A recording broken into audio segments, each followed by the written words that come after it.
Hello everyone, welcome to my channel accounts mate. I hope you all are fine. हमने अपने previous lecture में एक topic start किया था, basic accounting terms and concepts. आज उसी टॉपिक में मैं आपको कुछ टर्म्स और कॉन्सेप्ट और ऐड करने वाली हूँ। तो चलिए स्टार्ट करते हैं।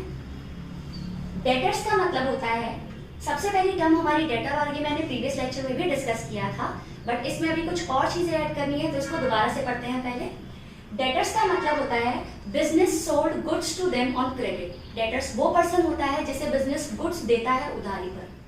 करेक्ट। अगर डेटर आपको रिटर्न में प्रॉमिस दे दे कि मैं से फॉर एग्जांपल 2 महीने बाद आपका पेमेंट कर दूंगा, इधर वो खुद अपने से प्रॉमिस दे दे जिसे हम प्रॉमिसरी नोट कहते हैं, या आप रिटर्न में एक नोट बनवाओ कि आप 2 महीने बाद मेरा पेमेंट कर दोगे और उसको वो ड्यूली साइन कर दे, जिसे आप बिल्स ऑफ एक्सचेंज कहते हो। दोनों ही सिचुएशन में वो डेटर फिर आपका डेटर नहीं रहेगा। रिटर्न प्रॉमिस देने के बाद वो बन जाएगा आपका पीआर, जिसे आप कहते हैं बिल रिसीवेबल। करेक्ट। तो डेटर्स कौन होते हैं? जिन्हें बिजनेस गुड्स सोल्ड करता है ऑन क्रेडिट, और अगर वो आपको रिटर्न में प्रॉमिस दे दें कि मैं 2 महीने बाद आपका पेमेंट कर दूंगा, मैं 3 महीने बाद आपका पेमेंट कर दूंगा, मींस रिटर्न प्रॉमिस देने के बाद वो डेटर फिर हमारा डेटर नहीं रहता, वो हमारा बीआर बन जाता है। बेसिकली डेटर से बीआर बनाने में बिजनेस को ज्यादा फायदा होता है। क्यों?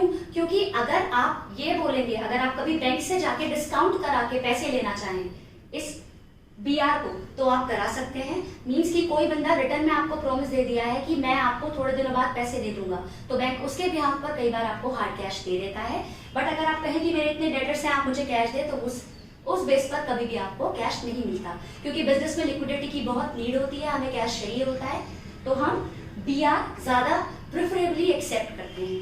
ठीक। अगर डेटर्स, अब डेटर्स की बात कर रहे हैं, तो डेटर्स से आपको पता चल गया बीआर कौन, वो वाले डेटर्स जो रिटर्न में आपको प्रॉमिस दे देते हैं, वो बीआर बन जाते हैं।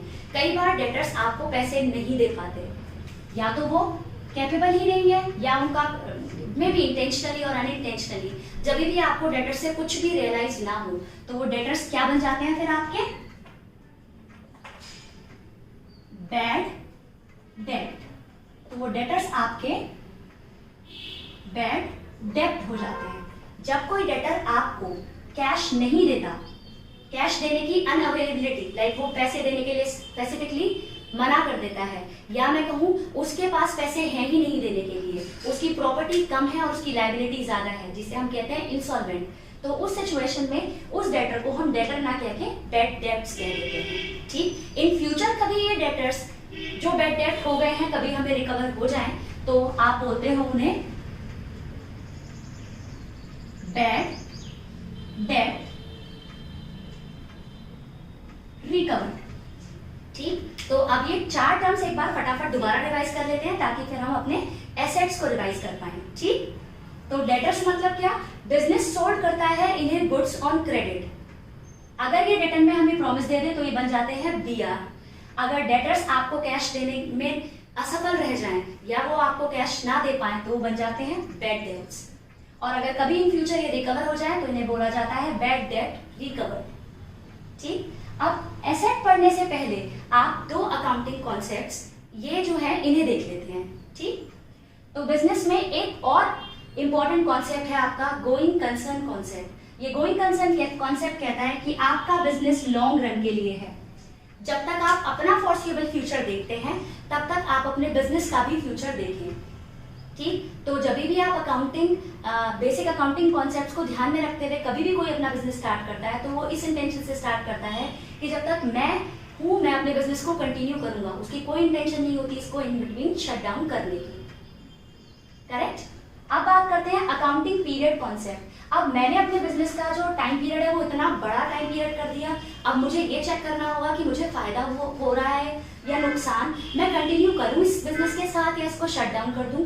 तो उस पर्टिकुलर एस्पेक्ट को ध्यान में रखते हुए इस गोइंग कंसर्न कॉन्सेप्ट को हम कुछ स्लॉट में डिवाइड कर देते हैं। वो स्लॉट बेसिकली 12 महीने के होते हैं, 12 मंथ्स के होते हैं। ठीक। ये 1 Jan to 31 December, that is your calendar year, or it can be 1 April to 31 March, that is your financial year. ठीक। तो अकाउंटिंग पीरियड कॉन्सेप्ट क्या कहता है, उस लंबे से बिजनेस के टाइम पीरियड को कुछ स्लॉट में डिवाइड कर दो, से 12 महीने, और बेसिकली ये 12 महीने का ही होता है। इनिशियली जब आप बिजनेस स्टार्ट करते हो, जैसे आपने जून में बिजनेस स्टार्ट किया, तो वो पर्टिकुलर साल आपका जून टू दिसंबर हो जाएगा, और नेक्स्ट ईयर के लिए फिर आप जैन टू दिसंबर वाले स्लॉट में आ जाओगे, अगर आप उसे कैलेंडर ईयर बनाना चाहते हो। अगर आप उसे फाइनेंशियल ईयर बनाना चाहते हो तो आप जून टू मार्च, और नेक्स्ट फिर आप अप्रैल टू मार्च स्टार्ट करोगे। ठीक, तो अकाउंटिंग पीरियड कॉन्सेप्ट क्या कहता है, उस लंबे टाइम पीरियड को 12 महीने के स्लॉट में डिवाइड कर दो, ताकि आप अपनी फाइनेंशियल पोजीशन, आपके पास कितनी प्रॉपर्टी है, कितनी ऑब्लिगेशंस हैं, आप कहाँ स्टैंड करते हो, ये चेक कर पाओ 12 महीने के टाइम पीरियड के अंदर। यही वो कॉन्सेप्ट है और यही वो लॉजिक है जिसकी वजह से हम 12 महीने के अंदर अंदर, मतलब 1 साल की ट्रांजैक्शंस को रिकॉर्ड करके अपना ट्रेडिंग P&L बनाते हैं, अपना जर्नल बनाते हैं, इसी कॉन्सेप्ट के बेस पर। आई होप ये आपको समझ में आ गया होगा। एक बार दोबारा से रिवाइज कर लेते हैं। गोइंग कंसर्न कॉन्सेप्ट कहता है कि आपका बिजनेस लॉन्ग रन के लिए है, जब तक आप अपना फॉरसिबल फ्यूचर देखते हैं तब तक आपका बिजनेस भी चलता रहेगा। अकाउंटिंग पीरियड कॉन्सेप्ट कहता है कि उस गोइंग कंसर्न वाले कॉन्सेप्ट को ही फॉलो करो, बिजनेस एक लंबे टाइम पीरियड के लिए ही है, बट उसे कुछ कुछ स्लॉट में डिवाइड कर दो जो 12 महीने हैं, ताकि आप उस पर्टिकुलर टाइम पीरियड में ये चेक कर पाओ कि मुझे फायदा हो रहा है या नुकसान, आप कंटिन्यू करना चाहते हो बिजनेस को या नहीं करना चाहते।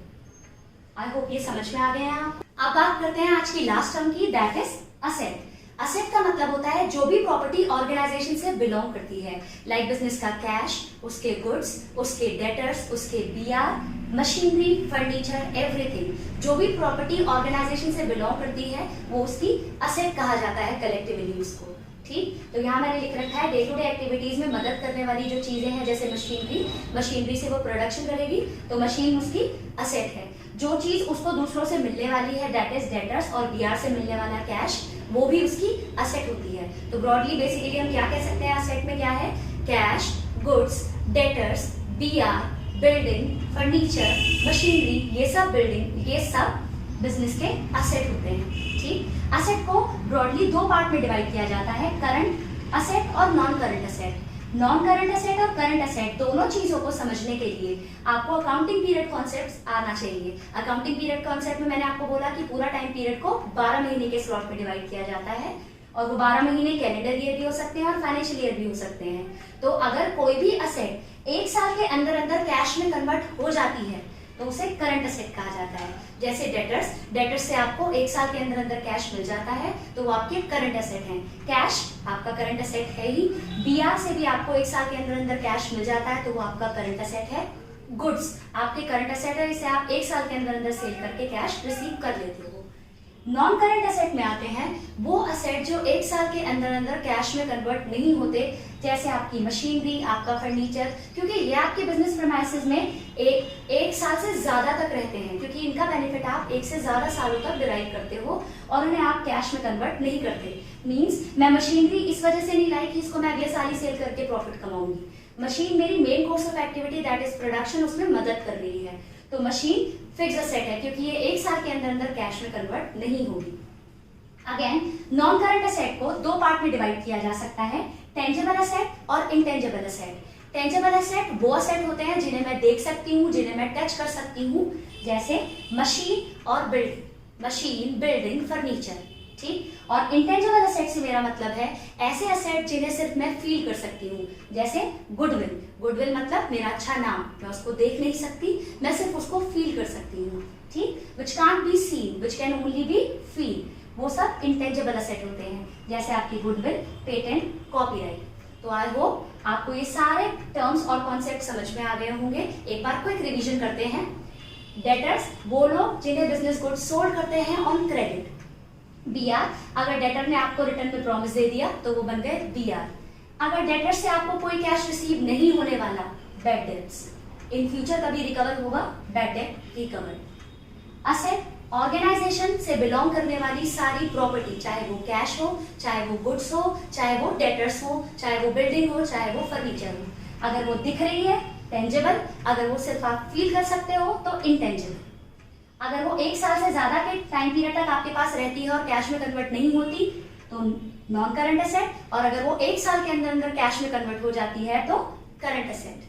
बिजनेस लॉन्ग रन के लिए है, चलता ही रहेगा, गोइंग कंसर्न कॉन्सेप्ट। उस लंबे से टाइम पीरियड को 12 महीने के स्लॉट में डिवाइड करो ताकि अपनी प्रॉफिटेबिलिटी को चेक कर पाओ और अपनी फाइनेंशियल पोजीशंस को पता लगा पाओ कि आपके पास कितने असेट्स हैं और आपके ऑब्लिगेशंस क्या हैं।